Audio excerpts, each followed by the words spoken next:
Rose TV 24. Enjoy by listening to the Holy Quran.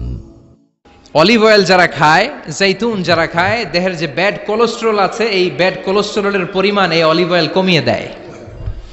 ছোট্ট বাচ্চাদেরকে সরিষার তেল মালিশ করার পাশাপাশি জৈতুনের তেল মালিশ করবেন। দেহটাকে সুন্দর রাখবে কে? দাড়ির মধ্যে, চুলের মধ্যে মালিশ করলে দাড়ি আর চুল সহজে পাকবে না। সুবহানাল্লাহ কইবেন না?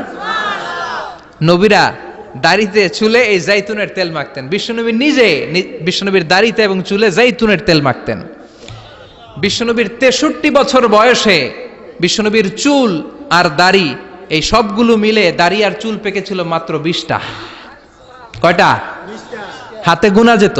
সাহাবারা বলেন বিদআউ ওয়া 20 বা 20-এর কম বেশি দাড়ি বা চুল বিশ্বনবীর পেকেছিল।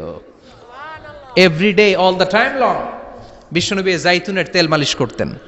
এজন্য জৈতুন খেতে রাজি আছেন তো? বাজারে পাওয়া যায় আরব দেশের জৈতুন এর তেল, অলিভ অয়েল কিন্তু বাজারে পাওয়া যায়। 3 ক্যাটাগরির আছে, একটা হচ্ছে এক্সট্রা ভার্জিন, আর একটা হচ্ছে ভার্জিন, আর একটা রিফাইন্ড পিওর। এক্সট্রা ভার্জিন যেটা, এটা লেস দেন 1% অ্যাসিড দিয়ে পিউরিফাইং করে, এটা আপনি খেতে পারবেন।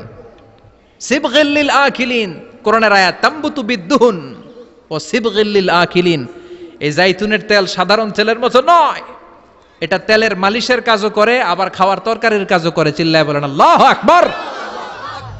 এজন্য বিশ্বনবী বলতেন ওয়াদ্দাহিনু ফাইন্না ফিত তাদহিনি বারাকাহ, তেল খাও, তেল দাও, তেল মালিশ করো, তেলের ভেতরে বরকত ঢুকিয়ে দিয়েছে কে?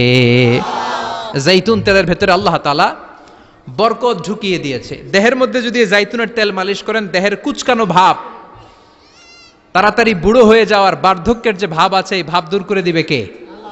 এজন্য বেশি বেশি জৈতুনের তেল ইউজ করতে রাজি আছেন তো?